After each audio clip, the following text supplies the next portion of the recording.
Welcome caregivers. Today we're going to talk about understanding emotions. For this talk, we're going to be going through three parts. Firstly, what are emotions and emotional regulation? Second, what you can do as a caregiver to help yourself and your child to manage emotional dysregulation. And third, what are some ideas and resources for you to refer to manage emotional dysregulation? Before we begin to the session proper, let's start with a quote from Sri Sri Ravi Shankar. No emotions are bad, but if they stay for too long, then it is bad. Emotions should be like a line drawn on the surface of the water. Please keep in mind that no emotions are bad. This is the key message that we would like caregivers to take away. All of us feel all kinds of emotions in response to different things. We should focus on the behavior that accompanies the emotion that gives it a label of good, bad, or neutral. Now, let us start with a short introduction about emotions and emotional regulation. So, what exactly are emotions? Emotions are reactions that we experience in response to situations. The type of experience that we experience depends on the situation or event that triggers our emotion. For example, when we receive good news, we of course feel happy. However, when a person like us, let's say we feel threatened, we may experience fear and anxiety. The key elements of emotions includes the subjective experience, the physiological response, and the behavioral response. The subjective experience refers to our interpretation of the event, thereby resulting in different emotions for different people. For example, if we lose someone, some of us may feel anger and regret at losing someone, while others may feel sadness. A physiological response refers to how a body will respond to the emotion that we experience. Such responses may include sweaty palms and racing heartbeat, or what some of us call heart palpitations. Behavioral response will also refer to how we express the emotions, such as smiling, frowning, sighing, or laughing.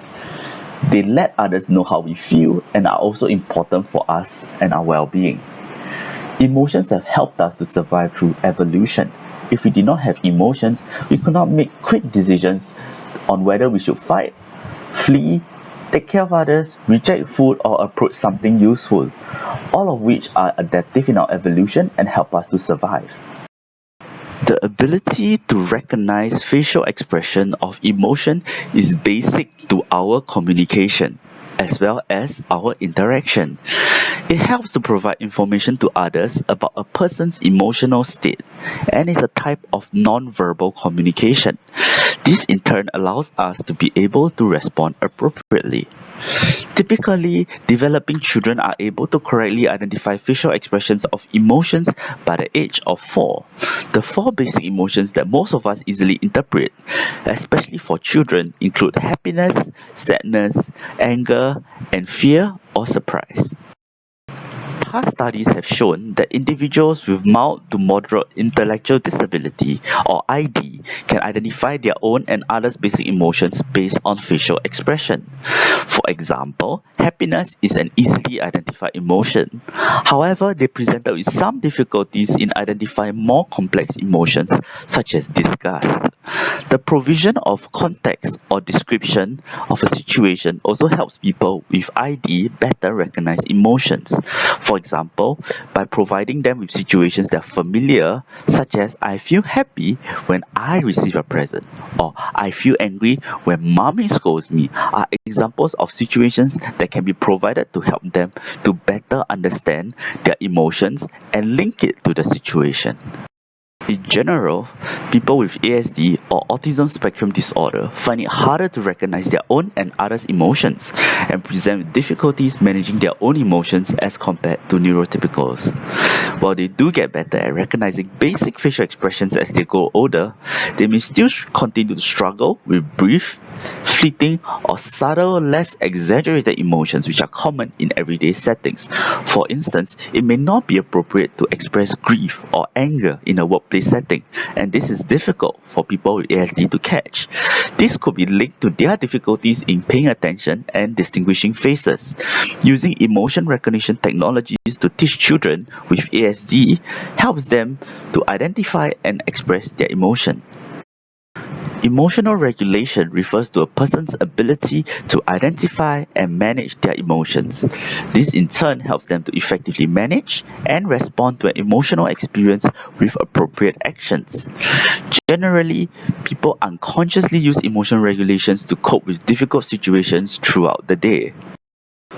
On the other hand, emotional dysregulation refers to difficulties in using healthy and safe strategies to manage one's negative emotions.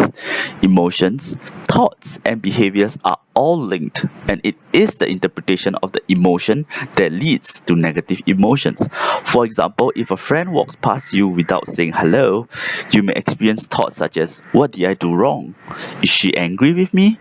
These thoughts can lead to negative feelings such as frustration and anxiety.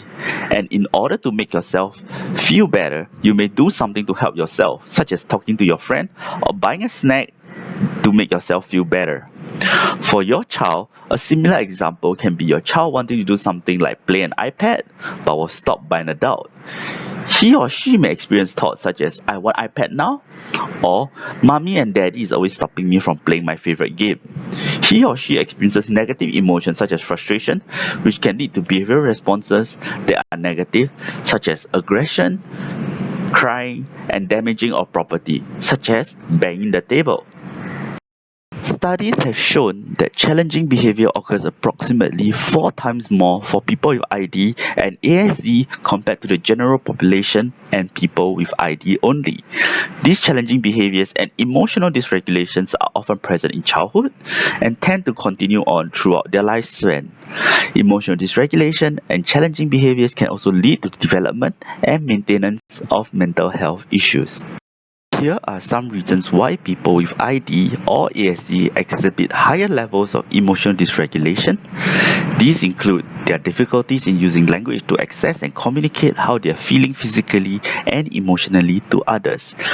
Their lower cognitive abilities also lead them to present with rigid thinking patterns and possess poorly developed social skills where they struggle to interpret social cues and respond appropriately in social situations. Because of their cognitive limitations, they are often limited in their abilities to regulate their responses due to poorer problem-solving skills and coping strategies when faced with issues. Emotion dysregulation often results in behaviors such as physical or verbal aggression to others or property. The impact of these behaviors on family can include physical harm to family members, which may lead to increased call to hospitals or police as a last resort. Family members may also experience higher levels of stress and isolation, and it is difficult to bring their child to community settings, and the responsibility of looking after the child weighs heavily and solely on them. Due to the caregiving of the child, family members may also face difficulties finding and holding on to jobs, thus resulting in financial burdens. For the child, due to higher levels of emotional dysregulation, there are less opportunities for participation and engagement in the community, which results in fewer positive social experiences. They are also often heavily medicated with psychotropic medication in order to manage their dysregulation and challenging behaviors.